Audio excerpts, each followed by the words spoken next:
বসা চাই।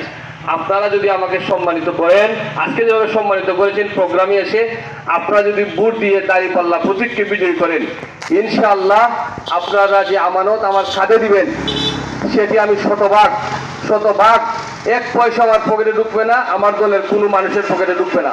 আমার দলের যারা আছেন তারা যদি আপনাদের সাথে চোখ রাঙিয়ে কথা বলেন, বড় গলায় কথা বলেন, আপনারা আমাদের নায়ক হিসাব আছেন, আমরা সে আমাদেরকে বলবেন, আমরা সাথে সাথে ব্যবস্থা নিব। এই সিস্টেম জামাত ইসলামীতে নাই, থানাতে দালালি করার কোনো সিস্টেম জামাত ইসলামীতে নাই।